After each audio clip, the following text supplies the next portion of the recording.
Assalamualaikum warahmatullahi wabarakatuh. Salam sejahtera bagi kita semua. Pada kesempatan kali ini, kami kelompok 2 akan menjelaskan salah satu materi dari pelajaran atau mata kuliah dari pengantar ilmu ekonomi mikro dan makro yang bermateri atau subbab yaitu elastisitas dan pengaplikasiannya.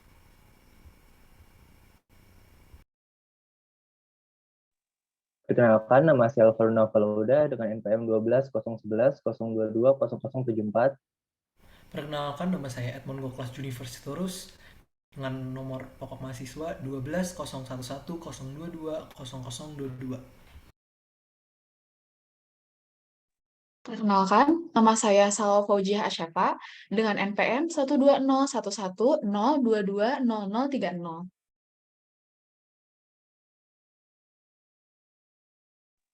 Apa itu elastisitas? Elastisitas mengukur berapa banyak suatu variabel merespon ketika ada perubahan di variabel lainnya. Atau elastisitas adalah ukuran respons dari QD atau QS terhadap determinannya. Contoh, berapa banyak pendapatan yang akan diperoleh oleh pedagang ketika harga barang yang dijualnya dinaikkan. Plus elasticity of demand. Plus elasticity of demand mengukur berapa banyak respon perubahan atau perubahan permintaan QD terhadap perubahan harga P. Atau simpelnya mengukur perubahan permintaan konsumen jika terjadi perubahan harga. Rumusnya, plus elasticity of demand sama dengan presentasi perubahan dari QD per presentasi perubahan dari P.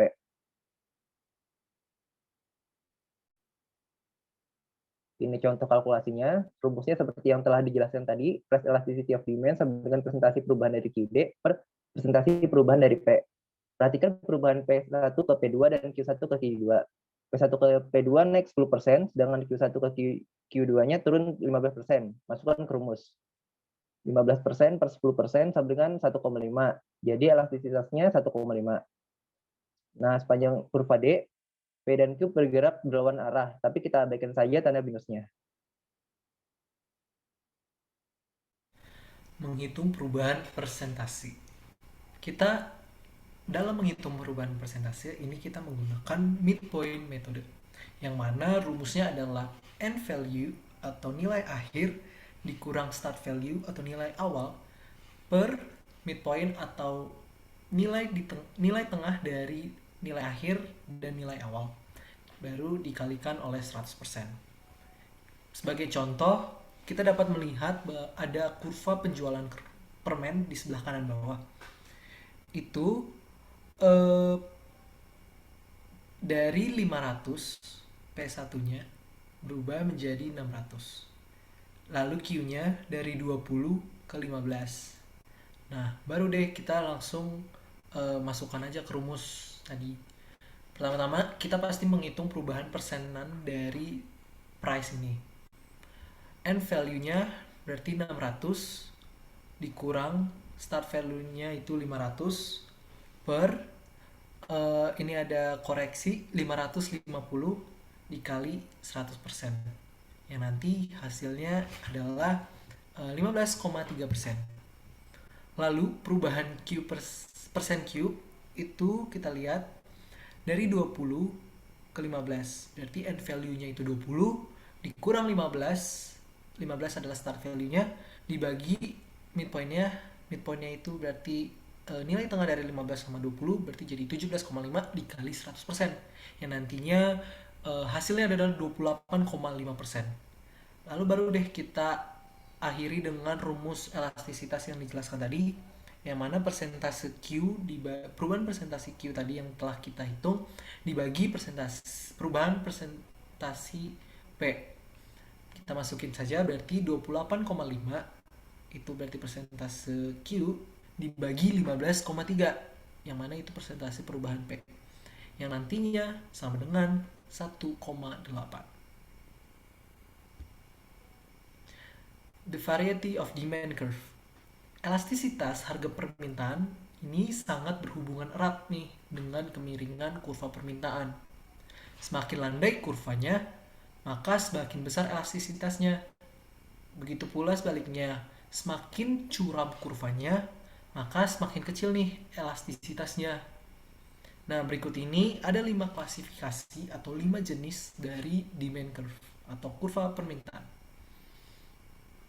Yang pertama adalah perfectly inelastic demand atau eh, kurva inelastis sempurna.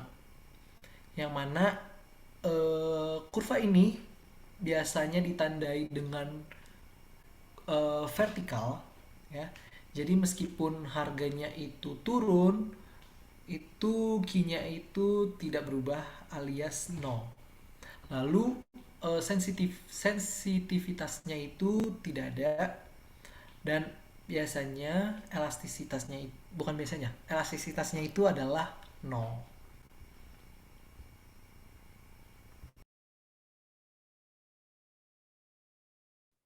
Oke, yang selanjutnya ada inelastic demand. Tetap ya, masih sama rumusnya. Tetapi kita bisa lihat bersama perubahan presentasi dari Q-nya itu lebih kecil daripada perubahan presentasi dari P, sehingga setelah dimasukin ke rumus, pasti dong kalau misalnya yang atas lebih kecil daripada yang bawah, hasilnya pasti kurang dari 1 ya. Eh, Contoh dari barang-barang yang inelastis, contohnya itu barang kebutuhan pokok. Jadi, eh, bisa kita lihat kurvanya itu relatif sangat curam. Terus, sensitivitas konsumen terhadap harganya itu relatif rendah. Soalnya kayak gini ya, kan kalau misalnya kebutuhan pokok tuh kayak pasti kita beli selalu kan. Jadi kalau misalnya mau naik, mau turun juga pasti ya kita tetap beli gitu loh. Yang selanjutnya ada unit elastic demand. Rumusnya masih tetap sama, tetapi di sini tuh presentasi perubahan dari Q pasti sama dengan presentasi perubahan dari P. Maka dari itu, setelah dimasukkan ke rumus, pasti menghasilkan elastisitasnya sama dengan 1. Nah, si kemiringan dari kurvanya tersebut itu pertengahan gitu, nggak terlalu landai, nggak terlalu curam. Terus sensitivitas konsumen terhadap harganya itu menengah. Yang selanjutnya ada elastic demand. Rumusnya masih tetap sama, tetapi ini kebalikan dari inelastic. Nah, perubahan dari Q-nya itu lebih besar daripada presentasi perubahan dari P. Maka dari itu, setelah dimasukkan ke rumus, pasti elastisitasnya itu menghasilkan lebih dari 1. Nah, contoh barang yang elastis adalah barang tersier. Contohnya barang mewah itu emas ya. Kalau emas tuh harganya lagi turun, pasti para yang pembeli yang suka banget sama emas itu pasti kayak berbondong-bondong gitu. Ih, mumpung emas turun kita beli yuk. Tapi kalau misalnya emasnya lagi naik, pasti stop dulu gitu beli emasnya. Nunggu dulu harga emasnya turun. Nah, bentuk kurvanya itu relatif landai. Terus sensitivitas konsumen terhadap harganya itu sangat tinggi. Perfectly elastic demand. Rumusnya masih sama, persen perubahan Q-nya ini persen bisa berapa aja, tapi persen perubahan di P-nya 0. Hasilnya tak hingga. Bentuk kurvanya horizontal, sensitivitas konsumen terhadap harganya ekstrim, elastisitasnya infinity seperti hasil yang tadi. Contoh barangnya belum ada karena merupakan kasus ekstrim. Ekstrim.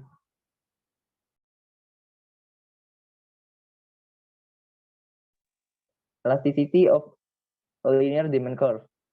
Kemiringan dari garis kurva ada tetap, tapi tidak dengan elastisitasnya. Semakin ke kanan bawah, semakin kecil pula elastisitasnya.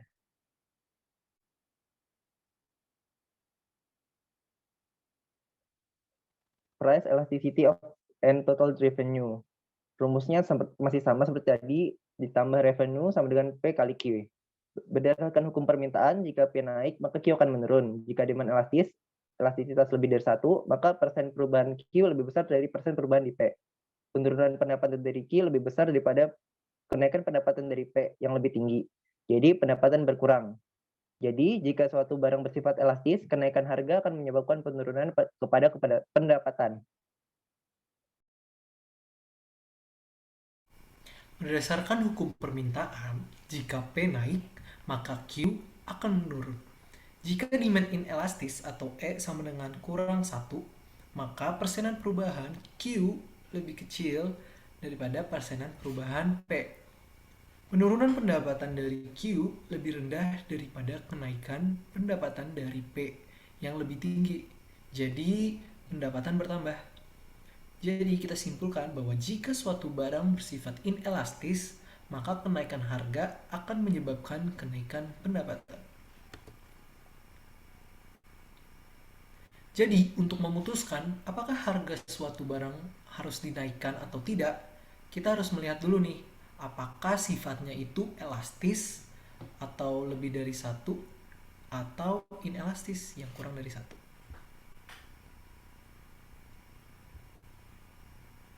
Price elasticity of supply atau elastisitas harga penawaran.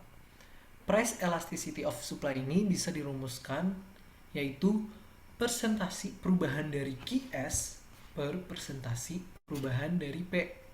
Nah, itu kan kita bisa melihat ya contohnya di kurva yang di kanan bawah. Itu dari P1 ke P2 itu dia mengalami kenaikan sebesar 8%. Sedangkan yang Q1 ke Q2 itu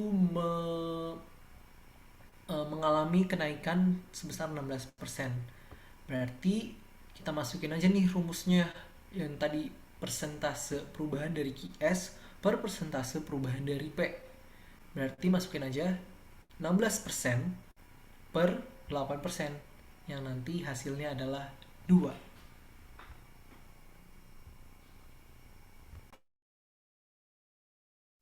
Oke, yang selanjutnya ada the variety of supply curve. Elastisitas penawaran sangat berhubungan erat dengan kemiringan kurva permintaan.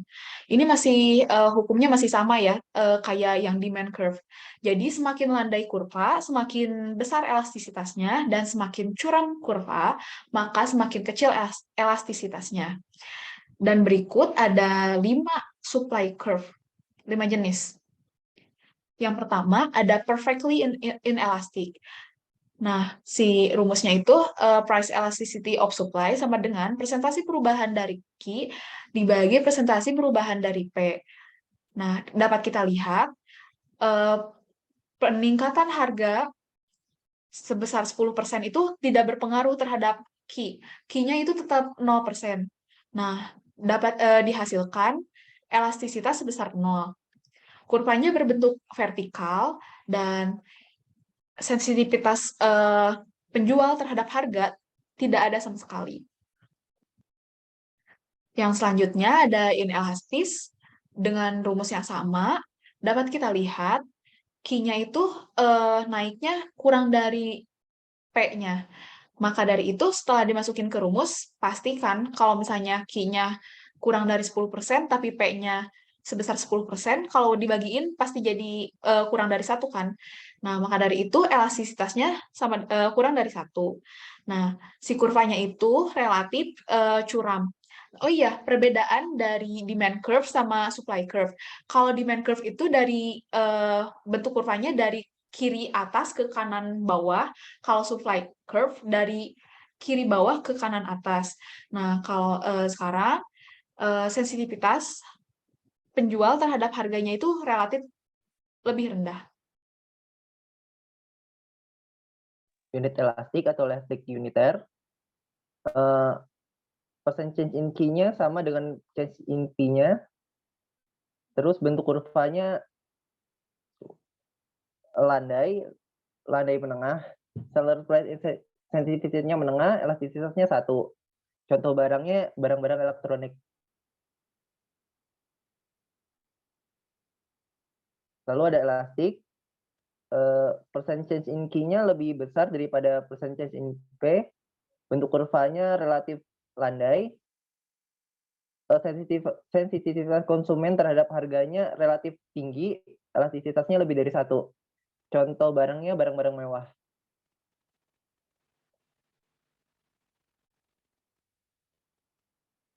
Perfectly elastic. Sebentar. Perfectly elastic sama seperti tadi. Mana sih? Persen perubahan Q-nya ini persen bisa berapa aja, tapi perubahan di P-nya 0%. Hasilnya tak hingga. bentuk kurvanya horizontal, seller price sensitivity-nya ekstrim, elastisitasnya infinity. Sama seperti tadi, contoh kasusnya belum ada karena merupakan kasus ekstrim. Oke, baik. Kita masuk ke dalam the determinants of supply curve atau determinan kurva penawaran. Semakin mudah penjual dapat mengubah kuantitas barang yang mereka hasilkan, semakin besar pula elastisitas of supply-nya nih. Contohnya, pasokan properti di tepi pantai itu lebih sulit ditambah kuantitasnya. Maka dari itu, properti lebih kurang elastis nih dibandingkan dengan supply mobil baru yang jauh lebih elastis. Nah, untuk banyak barang, elasticity of supply lebih besar dalam jangka panjang daripada jangka pendek. Karena perusahaan dapat membangun pabrik baru atau perusahaan baru dapat memasuki pasar.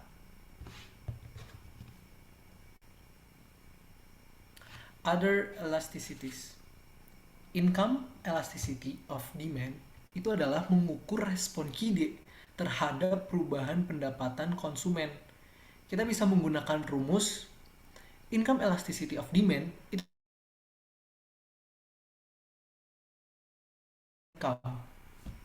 seperti yang telah dibahas di chapter 4 tadi, kenaikan pendapatan konsumen akan meningkatkan permintaan untuk barang normal. Nah, barang normal itu apa? Jadi, barang normal itu adalah barang yang permintaannya akan bertambah ketika pendapatan masyarakat bertambah. Seperti ketika kita udah banyak gajian nih, misalnya di tanggal-tanggal muda, pastinya permintaan sembako tuh semakin banyak karena orang-orang biasanya akan membeli sembako itu ketika konsumen itu gajian. Secara kasarnya seperti itu sih. Lalu, maka dari itu, untuk barang normal, income elasticity-nya itu lebih besar daripada 0. Untuk barang inferior, income elasticity-nya itu kurang dari 0.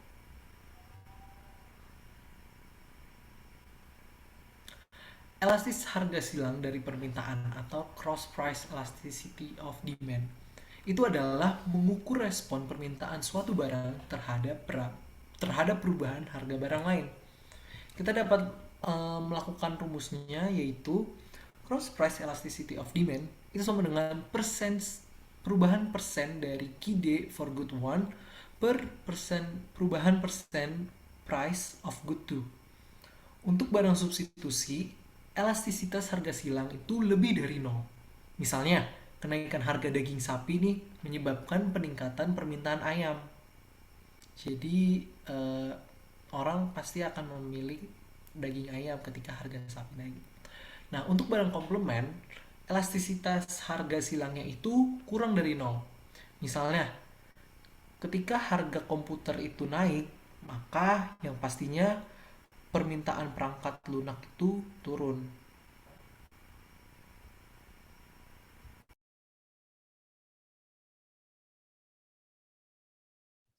Oke, kita masuk ke contoh ya. Kita di sini bakal ngebandingin dua contoh benda gitu. Nah, yang pertama ada contohnya kita bandingkan sereal untuk sarapan dibandingkan dengan sunscreen. Nah, dalam kasus ini harga kedua barang tersebut naik sebesar 20%. Tapi barang mana ya yang pendapatannya bakal turun lebih banyak? Dan kenapa? Nah, bisa kita lihat sereal sarapan memiliki banyak barang substitusi yang mirip ya tentunya, seperti pancake, pizza, atau kalau misalnya di Indonesia nasi mungkin ya. Terus jadi pembeli itu bisa beralih dengan mudah kalau misalnya sereal nggak ada, ya udah ganti aja sama yang lain, sama barang substitusinya. Nah, beda cerita dengan sunscreen atau tabir surya. Nah, sunscreen itu kan kayak nggak ada lagi barang penggantinya yang dekat gitu, yang mirip. Kita kan nggak bisa juga kalau misalnya ngeganti sunscreen sama bedak gitu kan, nggak bisa. Jadi tetap aja kita harus pakai sunscreen. Maka dari itu, kalau misalnya konsumen, jadi tidak mungkin membeli yang barang lain kan. Maka kalau harganya naik ya udah tetap aja dibeli sunscreennya. Kesimpulannya, elastisitas harga lebih tinggi ketika barang substitusi tersedia. Nah, kita lihat contoh yang kedua. Ada blue jeans sama clothing. Nah, harga kedua barang tersebut itu naik 20%. Barang mana yang kira-kira QD-nya turun paling banyak dan kenapa? Nah, untuk barang yang didefinisikan secara sempit seperti blue jeans kan kayak spesifik gitu kan. Ya udah blue jeans doang. Nah, pasti barang substitusinya itu lebih banyak. Kayak kalau misalnya kita gak pakai celana jeans biru, kita bisa aja pakai celana bahan, pakai celana pendek atau yang lainnya. Nah, beda cerita dengan clothing. Kan clothing itu definisinya itu secara luas gitu kan, clothing. Nah, kayak orang itu ya pasti kan setiap orang itu kayak tetap pakai baju, jarang banget orang yang nggak pakai baju. Maka dari itu, kesimpulannya, elastisitas sangat bergantung pada seberapa luas barang itu didefinisikan. Nah, kita lihat contoh yang ketiga, kita bandingin insulin sama caribbean cruise, ya. Jika kedua barang tersebut dinaikkan harganya sebesar 20%, barang mana yang QD-nya akan berkurang paling banyak dan kenapa? Nah, kita lihat yang insulin. Pasti kalau misalnya yang mengidap diabetes, insulin itu merupakan kebutuhan yang primer kan. Maka dari itu, kenaikan dari harga dari insulin itu tidak terlalu mempengaruhi penurunan demand-nya. Pasti kalau misalnya mau naik juga, tetap aja dibeli, soalnya kan butuh. Nah, beda cerita dengan kapal pesiar yang mewah gitu kan, itu masuk barang tersier. Jadi kalau misalnya naik, kayak orang tuh mikir, ah, soalnya kan nggak perlu-perlu banget ya, jadi ya udah nggak apa-apa kalau nggak beli juga. Maka dari itu, kita buat kesimpulannya, elastisitas harga akan lebih tinggi untuk barang mewah atau tersier dibandingkan dengan barang kebutuhan atau primer.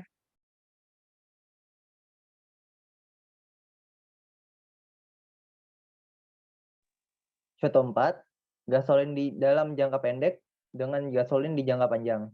Harga bensin naik 20%, apakah QD turun lebih banyak dalam jangka pendek atau jangka panjang? Mengapa? Tidak banyak yang bisa dilakukan orang dalam jangka pendek selain naik bus atau carpool.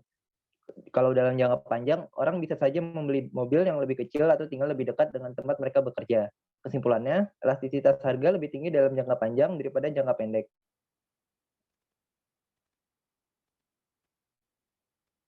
Nah, jadi apa saja yang menentukan elastisitas? Yang pertama ada keberadaan barang substitusi. Yang kedua, apakah barang tersebut termasuk primer, sekunder, atau tersier? 3, seberapa luas barang itu didefinisikan? Terakhir, elastisitas akan lebih tinggi dalam jangka waktu panjang daripada jangka waktu pendek.